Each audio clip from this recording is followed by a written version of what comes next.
네,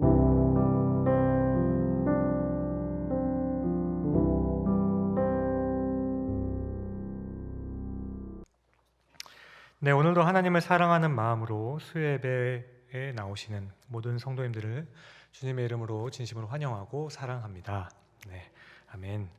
하나님께서는 사울을 기뻐하시지 않았음에도 불구하고 사울이 계속 커지도록 왜 그렇게 그냥 두셨는지 모르겠습니다.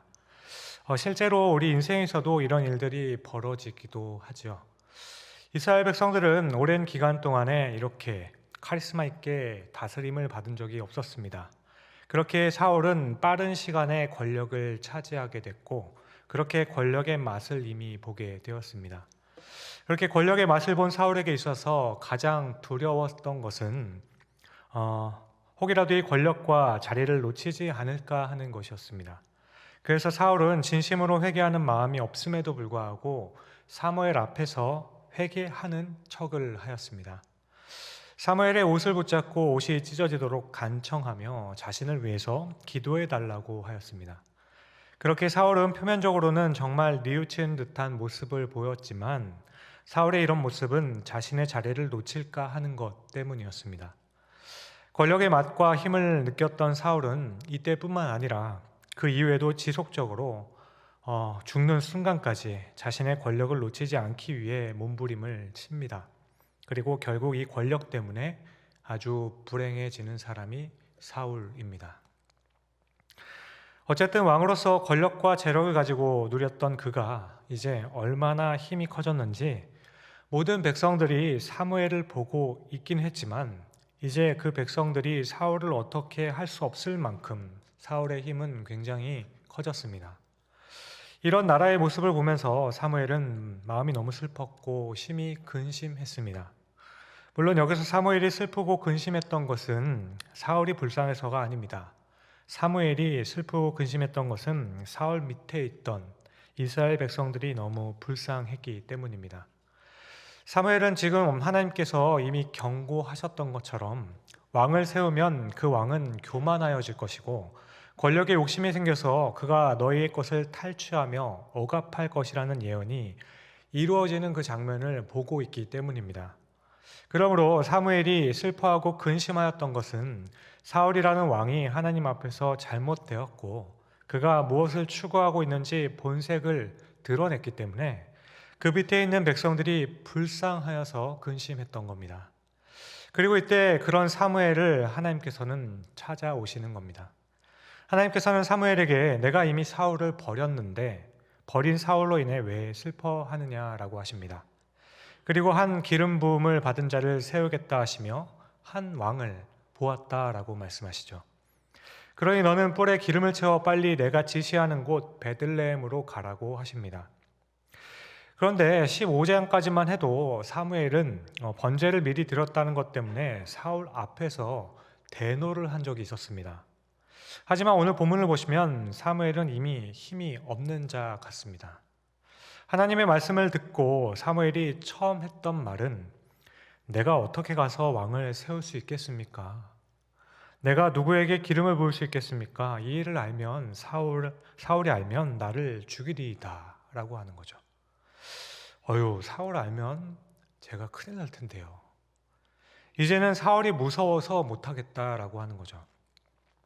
마음대로 하지 못할 만큼 사울이 이미 많이 커진 겁니다. 그러면 이때 하나님께서는 그러면 참 좋잖아요. 그런 걱정하지 말아라. 내가 너 지켜줄게. 근데 이런 말씀 해주시면 좋겠는데 전혀 말씀하시지 않으시고 그냥 기름에 뿔을 담아서 베들레헴으로 가라라고 합니다. 그렇게 암송아지를 하나 끌고 와서 제사를 드리기에 왔다 하며 그 마을에서 번제를 드리라고 말씀하시죠. 그리고 이때 특이한 것은 그 제사에 꼭 반드시 이새를 청하라라고 하죠. 그래서 사무엘은 암송아지를 가지고 베들레헴으로 가서 장로들을 청하게 됩니다. 그런데 이때도 보면 특이한 것이 사무엘의 방문을 장로들은 두려워하게 됩니다. 두려워서 떨게 되는데 사무엘이 찾아오는데 왜 떨었을까요? 여기서 사무엘을 보고 장로들이 두려워 떨었다는 것은 이미 사무엘과 사울 사이에 권력의 구도가 만들어졌다라는 겁니다. 그래서 베들레헴의 장로들이 사무엘을 보면서 처음 물었던 그 질문이 평안을 위해 오셨습니까? 였던 거죠. 당신이 오신 것이 혹여나 우리에게 문제가 되지는 않겠지요? 라고 했던 겁니다. 이 질문에 사무엘은 평안을 위해서 왔다 하고 제사를 드리기 위해서 왔으니 걱정하지 말라라고 합니다. 아마도 사울에게도 그렇게 이야기하고 떠났을 겁니다. 사울은 사무엘의 일거수일투족을 다 알아보고 있었던 것 같습니다. 어쨌든 제사를 위해서 이새의 가족들을 청하고 이새의 아들들이 다 오게 됩니다. 그렇게 16장 5절 마지막을 보면 이새의 아들들을 성결하게 하고 제사에 오게 했다라고 하죠. 그리고 제일 먼저 온 자가 바로 엘리압이라는 큰 아들입니다. 사무엘은 엘리압을 보자마자 이 사람이다 라고 했습니다. 하나님께서 기름 부음 받은 사람이 바로 내 앞에 있구나 라고 직감을 하게 되죠. 그런데 여러분, 보통 본능적으로 이 사람이구나 하는 생각이 들 때 그 감각을 믿어서는 안 됩니다. 예언의 은사를 받았던 사무엘도 잘못 아는 경우가 있었던 거죠. 그를 본 순간에 이 사람이다 라고 생각을 했습니다. 물론 어느 때는 맞습니다. 저는 제 아내를 처음 보았을 때 딱 이 사람이다 라고 했었습니다.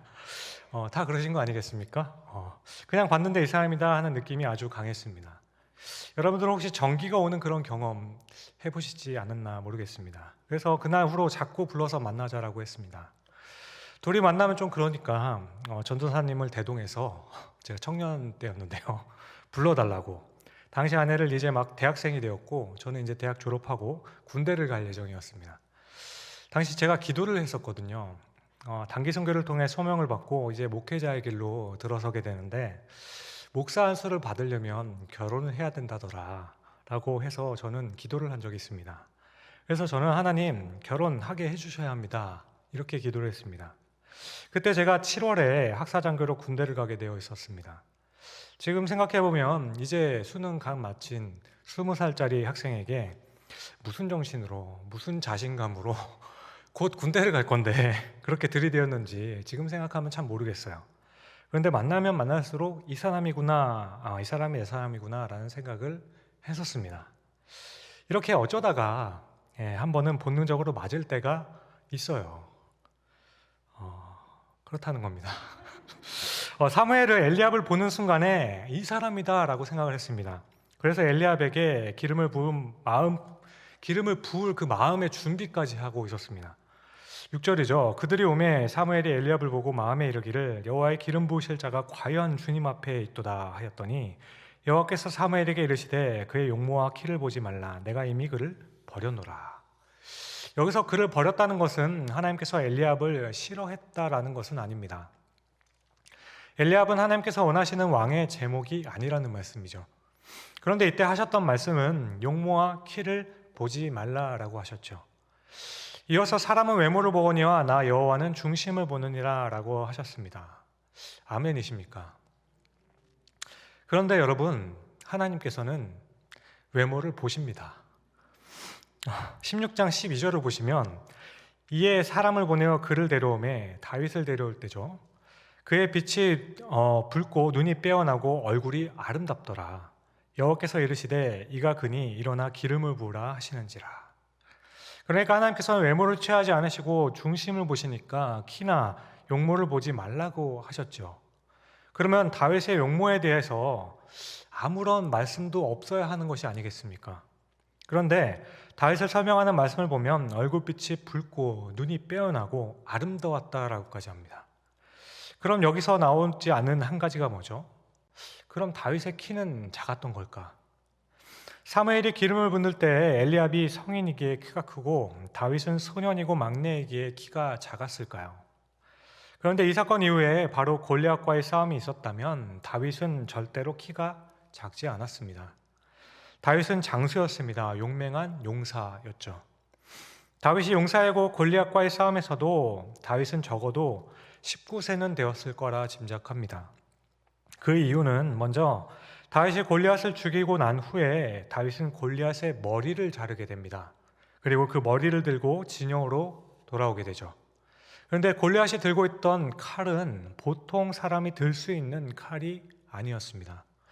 골리앗의 키가 3m 가까운 거인이었죠. 그가 들었던 칼도 굉장히 무거운 칼이었습니다. 그런데 그 칼을 들어서 골리앗의 머리를 베었다라고 상상해 보십시오. 제가 지난 교회에 전임 여자 전도사님이 시골에서 닭 머리를 자를 때 이야기를 해준 적이 있었는데요. 그런데 닭 머리를 자르는 것도 이게 칼이 잘 들지가 않으면 잘 잘리지가 않아서 목이 이렇게 반쯤 잘린 상태로 막 이렇게 뛰어다닌다고 했거든요. 막 돌아다니고 그거 잡느라 되게 힘들었다고 하셨거든요. 이 작은 닭머리도 자르기 굉장히 쉽지 않은데 거구의 사람의 그 머리를 자른다라고 생각해 보십시오. 이게 과연 쉽겠습니까? 보통의 힘으로는 되지가 않는 겁니다. 사울도 키가 2m가 넘었었죠. 그래서 사람들이 사울을 보고 놀랬고 그래서 사울 했던 것입니다. 그는 다른 사람의 어깨 위만큼 컸던 거인이었죠. 이런 사울이 다윗이 골리앗과 싸운다고 할 때 잘 준비해서 나가서 싸우라고 자신의 갑옷을 입히고 자신의 칼을 내어줍니다. 보통 정신이 이상하지 않고서야 키가 만약에 130에서 한 140 정도에 되는 한 10살 된 아이가 골리앗과 싸우기로 했다니 잘했다 그러면서 2m가 넘는 그 자신의 갑옷을 주면서 이걸 입고 나가라고 했다면 너무나도 우스꽝스러운 모습이 아니겠습니까? 2m가 넘는 사울이 다윗에게 자신의 갑옷을 입혀줄 정도로 생각했다라면 적어도 굉장히 건장한 청년이었을 확률이 높고 어쩌면 사울과도 비슷한 체형이었을지도 모르겠습니다. 게다가 다윗이 골리앗을 쓰러뜨리고 얼마나 격렬하게 전투를 했냐면 용맹하게 싸웠느냐면 사울에게 다윗이 너무 인상이 깊었던 겁니다. 그래서 다윗이 도망가는 블레셋 군인들을 쫓아가서 이리 치고 저리 치고 죽이면서 돌아오는 모습을 보면서 사울은 자신의 군대 장관인 아브넬에게 도대체 저 사람이 누구냐라고 물어보기까지 하는 거죠.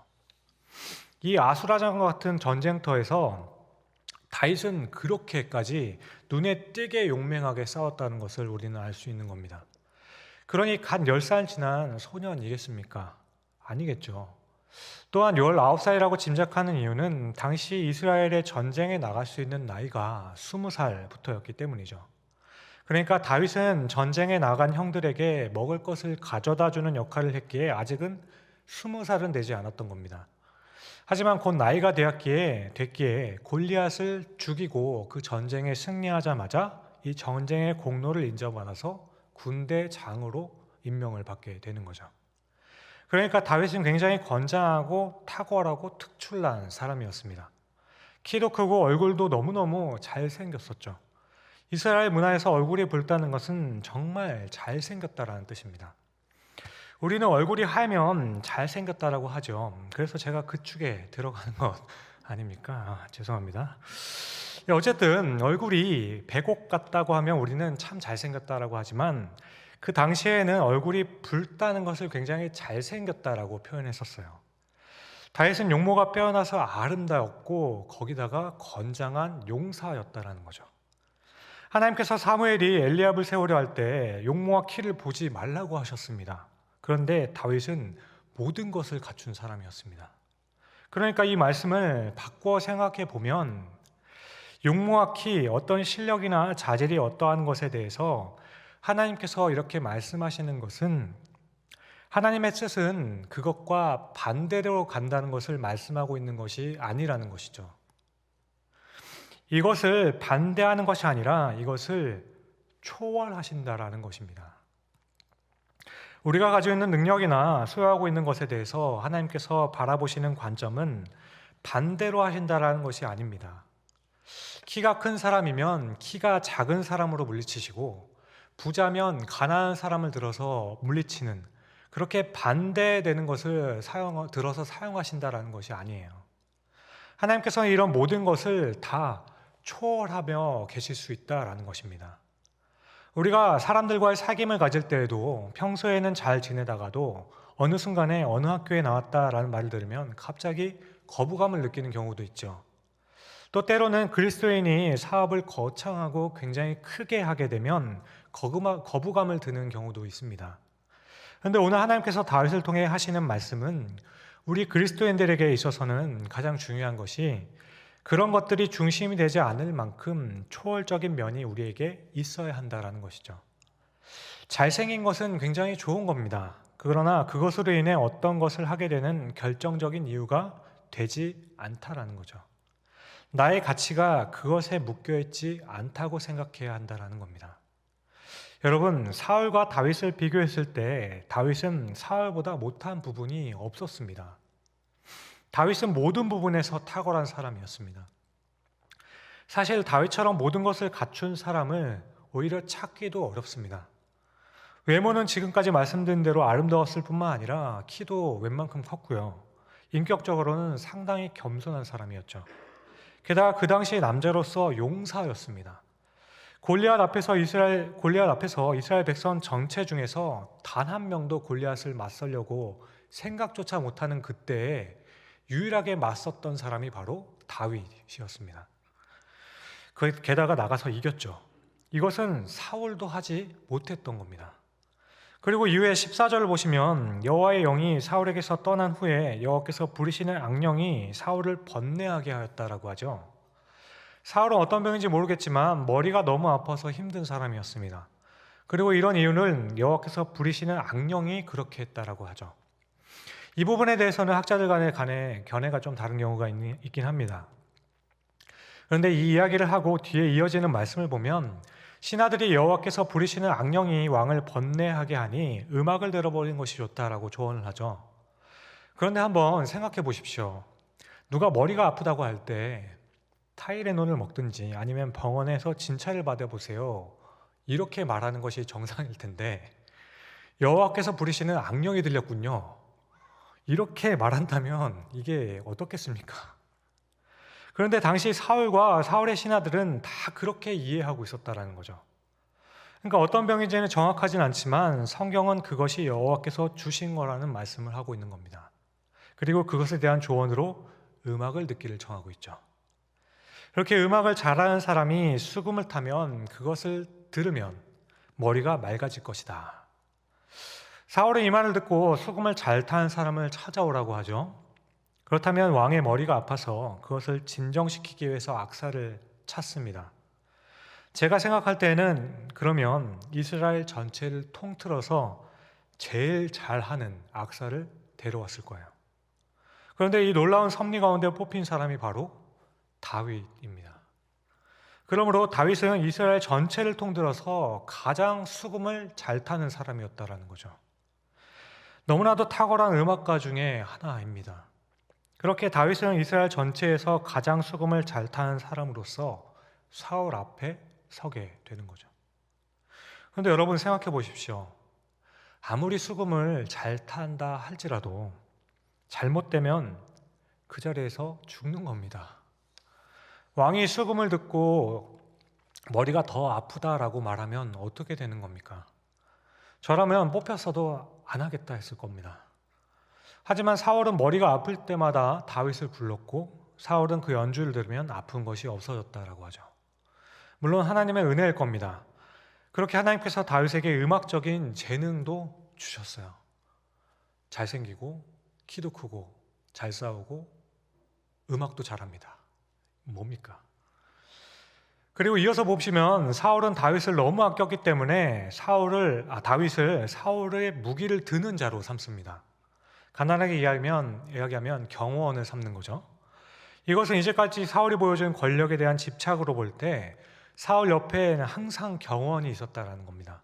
그런데 다윗을 경호원으로 삼았다라는 이 뜻을 보면 다윗이 연주할 동안에는 다윗 말고 다른 경호원을 쓰지 않을 정도로 다윗을 신뢰하게 되었다라는 겁니다. 다윗에게 무기를 맡겼을 뿐만 아니라 연주하는 동안에는 잠을 잘 수 있을 정도로 그를 신뢰했다라는 거예요. 나중에 다윗과 사울이 어떤 관계가 되는지 알고 있는 우리로서는 이 부분을 보면은 굉장히 재미있는 부분인 겁니다. 이렇게 사울과 다윗의 관계는 너무나도 돈독한 관계였다라는 거죠. 그런데 17장 55절을 보면 이렇게 말씀합니다. 사울은 다윗이 블레셋 사람을 향하여 나아감을 보고 군사령관 아브넬에게 묻되 아브넬아 이 소년이 누구의 아들이냐? 아브넬이 이르되 왕이여 왕의 사심으로 맹세하옵나니 내가 알지 못하나이다 하며.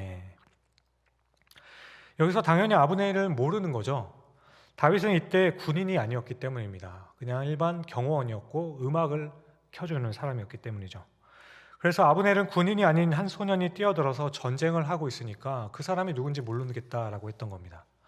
이어서 왕이 이르되 너는 이 청년이 누구의 아들인가 물어보라 하였더니 다윗이 그의 블레셋 사람을 죽이고 돌아올 때 그 블레셋 사람의 머리가 그의 손에 있은 채 아브넬이 그를 사울 앞으로 인도하니 사울이 그에게 묻되 소년이여 누구의 아들이냐 하니 다윗이 대답하되 나는 주의 종 베들레헴 사람 이새의 아들이니이다 하니라.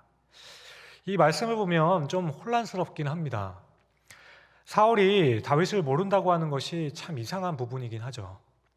사울은 다윗을 굉장히 총애했습니다.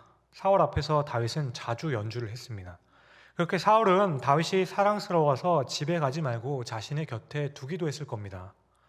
왕궁에 아예 살게는 하진 않지만 자주 오가며 연주를 하게 했던 거죠. 그런데 이 말씀은 마치 처음 만나는 사람처럼 이야기하고 있는 거죠. 그래서 어떤 학자들은 이 부분을 저자들이 여러 명이 있는데 그 두 저자의 글을 붙였다라고 이야기도 해요. 그런데 굳이 그렇게 생각하기보다는 한 사람이 가지게 되는 권력과 지위를 생각해 보면 다윗이라는 사람의 얼굴은 낯이 익었다 할지라도 그를 사랑하고 총애했던 것은 사울은 그냥 그가 악기를 잘 다루는 사람, 내 경호원 정도로만 생각했다는 거죠. 큰 대기업의 회장이 여러 명의 경호원이 있어도 그들의 세세한 집안 사정까지는 모르는 것과 같은 겁니다. 그래서 그의 아버지의 이름을 물어볼 수 있는 이유가 없었더라는 거죠. 인격적으로는 친밀한 관계가 아니었다는 거죠.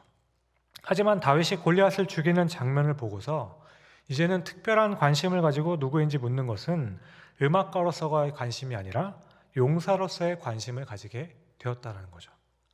따라서 다윗이 왕궁을 왔다 갔다 하긴 했지만 사울이 보기에는 그냥 음악가의 한 소년이 왔다 갔다 했던 것으로 보았던 겁니다. 사울은 다윗을 보면서 연주를 참 잘하네 라고 정도로만 생각했던 거죠. 이것은 하나님께서 숨겨놓은 일종의 유머인 거죠.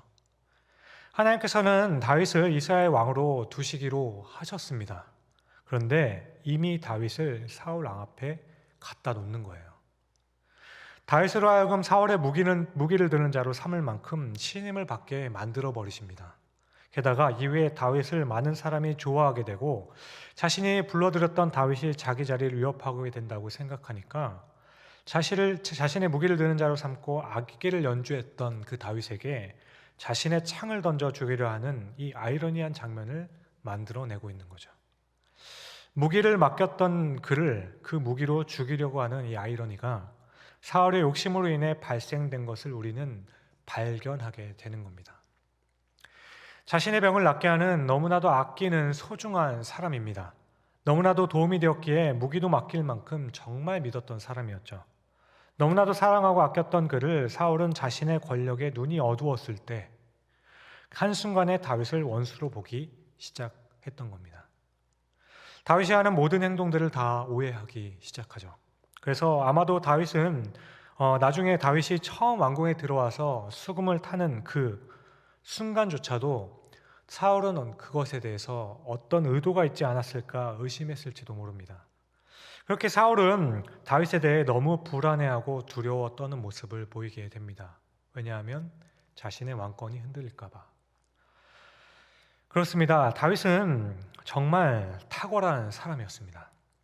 그런데 여러분, 정말로 놀라운 사실은 성경에서 다윗에 대해서 말씀하는 것을 보면 그래, 다윗은 그랬지. 그래서 그랬겠구나 하는 짐작을 할 수 있게 만드는 다윗에 대한 어떤 탁월함이나 가지고 있는 그 능력이나 실력이 전혀 부각되지 않게 합니다. 사울의 경우와는 아주 다른 거예요. 여러분, 성경이 다윗에게서 가장 부각시키고 있는 것은 다윗은 하나님을 사랑하는 사람이었다라는 것, 그거 하나입니다. 다윗은 정말 하나님을 사랑하는 사람이었습니다. 정말 하나님을 경외하는 사람이었습니다. 다윗의 생애 가운데 어떤 업적을 세우든지 간에 다윗은 언제나 그의 업적보다는 하나님의 이름을 존귀하게 했습니다. 하나님의 이름을 높이는 것에만 관심을 가지고 있었던 사람이었습니다. 그래서 그것만이 드러날 뿐이었죠. 다윗은 외모와 키도 훌륭했고 용사로서 따라갈 자도 없었습니다. 음악에서도 이스라엘 당대의 최고의 경지에 있었던 사람이었습니다. 게다가 인격적인 면에서도 그를 따르던 자들을 보게 되면 다윗이 도망자의 신세 가운데 있을 때라도 알아서 몰려들 만큼 아주 인격적으로 훌륭한 사람, 매력이 넘치는 사람이었습니다. 한마디로 모든 것을 갖춘 사람이었죠. 너무나도 잘 준비되고 훈련된 사람이었습니다. 그런데 성경에서 다윗을 통해 늘 강조하고 있었던 것, 늘 드러나게 만들었던 것, 그것은 다윗은 하나님을 사랑하는 사람, 경외하는 사람이었다는 것을 강조하고 이것만이 드러나도록 했다라는 겁니다.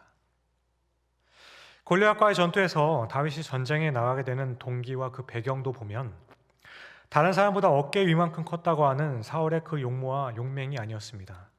자신이 갈고 나갔던 그 실력에 의지함도 아니었죠. 사람들에 의해서 추천을 받아 싸우게 된 것도 아닙니다.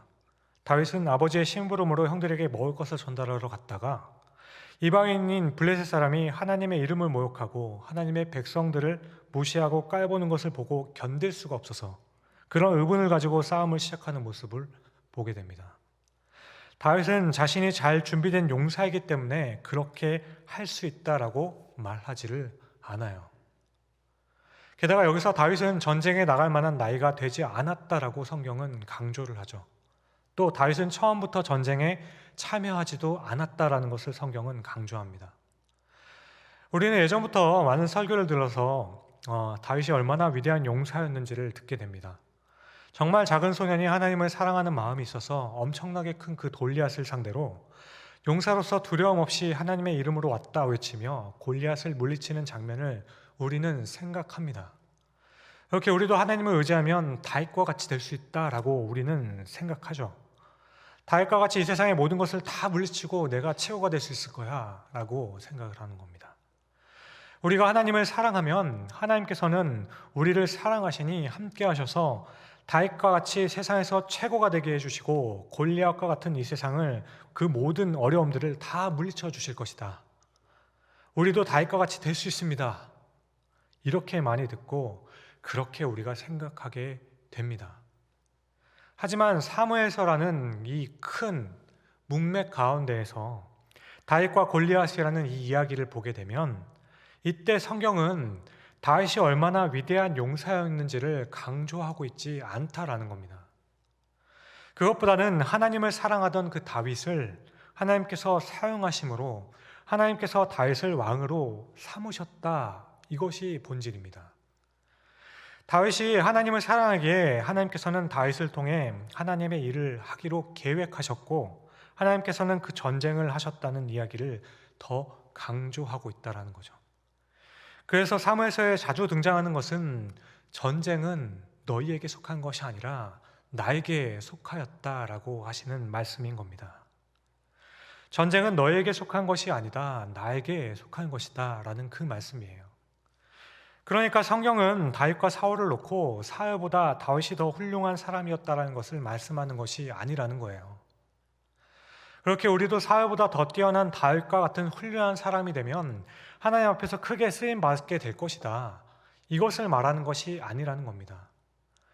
여기 사울이라는 사람이 있었지, 그는 모든 것을 다 갖춘 사람이었어.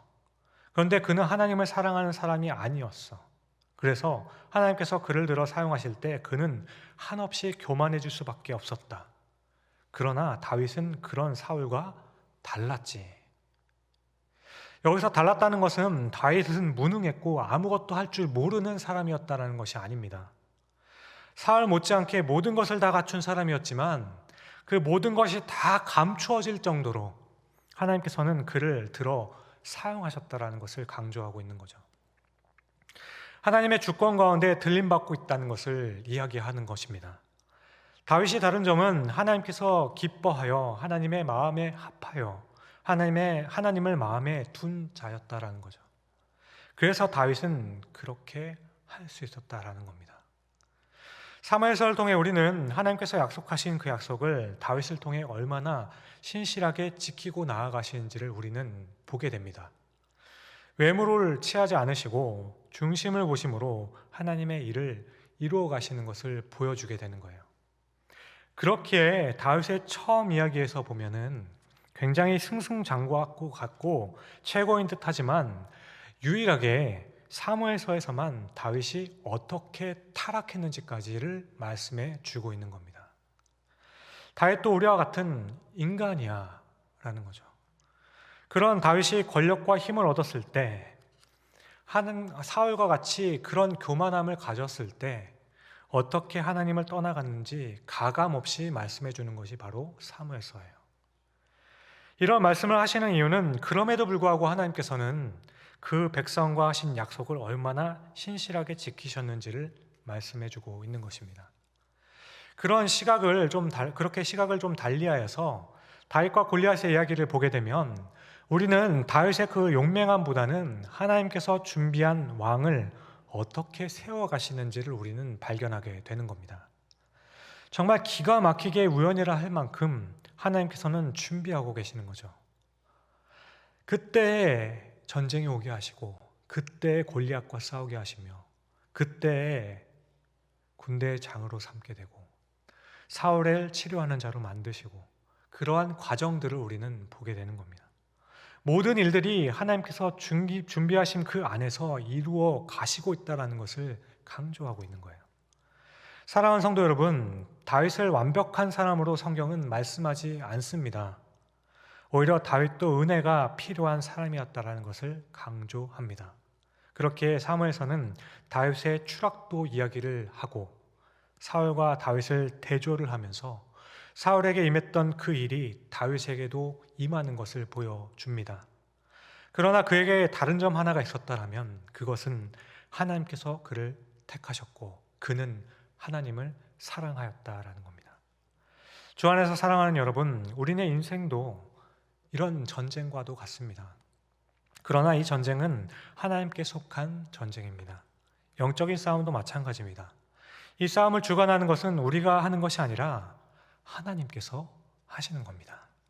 그러므로 영적인 싸움을 하는 우리가 가장 경계해야 할 적은 누구인가? 바로 내 자신입니다. 성경은 하나님께 대해서 용사라고 표현하죠. 하나님께서 싸우신다는 것을 강조합니다. 하나님이 친히 싸움을 하시고 하나님께서 하나님의 나라를 세우시는 것을 보게 하십니다. 우리는 하나님께서 어떤 사람을 사용하셔서 다윗과 같이 그 일을 이루시고 다윗이 크게 승리를 하게 하시면 대부분 사람들은 하나님을 찬양하기보다는 오히려 다윗을 높여서 그가 죽인 자는 만만이고 사울은 천천히로다라고 높이기 시작합니다. 이때 우리가 그것을 즐기기 시작하는 그 순간 우리는 영적인 싸움에서 블레셋이 아닌 자기 자신이 자신에게 가장 큰 적이 되는 것을 우리는 꼭 기억해야 합니다. 블레셋은 다윗을 넘어뜨리지 못했지만 다윗을 넘어지게 했던 것은 결국 자기 자신이었습니다. 이것은 우리에게 너무 쉽게 일어나는 일이에요. 교회도 부흥하고 큰 교회로 성장할 때 우리는 조심해야 하겠죠. 우리는 이때 쉽게 물어봅니다. 교회가 어떻게 부흥하게 되었나요? 성장의 비결이 무엇입니까? 그러나 이때 우리는 하나님께서 들어 사용하실 뿐이라는 고백을 해야 할 겁니다. 이것은 겸손이 아닙니다. 다윗을 들어 사용하셨지만 다윗과 약속하신 것을 끝까지 이루시는 분은 하나님이셨다라는 고백이죠. 그러므로 우리의 삶에서도 우리가 조금 형통할 때 간혹 거봐, 내가 하니까 되잖아. 거봐요, 하시니까 되잖아요. 이것이 얼마나 큰 유혹인지를 느낄 수 있기를 바랍니다. 여러분, 교회의 성장도 우리의 성공과 형통도 우리의 손에 있는 것이 아닙니다. 그렇다면 반대로 너무나도 은혜가 되는 것은 우리가 보이는 그 실패도 우리에게 속한 것이 아니게 되는 겁니다. 어떻게 우리를 통해 신실하게 약속을 이루시는지 나의 나됨이 내가 삶을 살아가며 가정을 꾸리고 이렇게 지낼 수 있는 모든 이유들이 결국 은혜로 시작이 되는 겁니다. 이 고백을 붙들 수 없으면 이것에 있어서 가장 확실하고 강력한 유혹은 언제나 나 자신일 겁니다. 이것은 우리의 영적인 싸움이고 끝까지 해야 할 싸움일 겁니다. 다윗은 골리앗과의 싸움에서 이기고 그 승리감에 막 올라가게 될 때, 마치 자신이 한 것과 같은 것을 보일 때 추락하게 되는 것을 우리는 보게 됩니다. 그럼에도 불구하고 신실하신 하나님께서는 그 약속을 이루실 겁니다. 사무엘서의 전체의 주제는 과연 하나님의 사람들은 누구인가? 이것이 아닙니다. 하나님께서 하셨다라는 말씀입니다. 신실하게 하나님께서는 그 약속을 지켜주셨다라는 겁니다. 그러므로 오늘 이 시간에 우리가 함께 다짐하고 기도하고 살펴보길 원합니다. 하나님, 제가 다윗과 같은 용사가 되게 하여 주옵소서. 이것이 아니라 주님, 이 전쟁은 하나님께 속한 것인데 마치 이 전쟁의 지휘관이 나인 것처럼 살아왔습니다. 주께서 인도하여 주옵소서. 이 부분을 우리가 돌아보고 뉘우치고 회개할 때 하나님께서는 우리를 위해 싸우시는 용사가 되어주시며 모든 지휘를 하시는 주인인 것이 인정되고 진심으로 어려움 중에도 위로를 받고 다시 한번 세임을 받아 일어서게 될 줄로 믿습니다. 그러한 은혜가 말씀을 듣는 우리 모두에게 있을 수 있기를 주님의 이름으로 간절히 축원드립니다. 기도하겠습니다.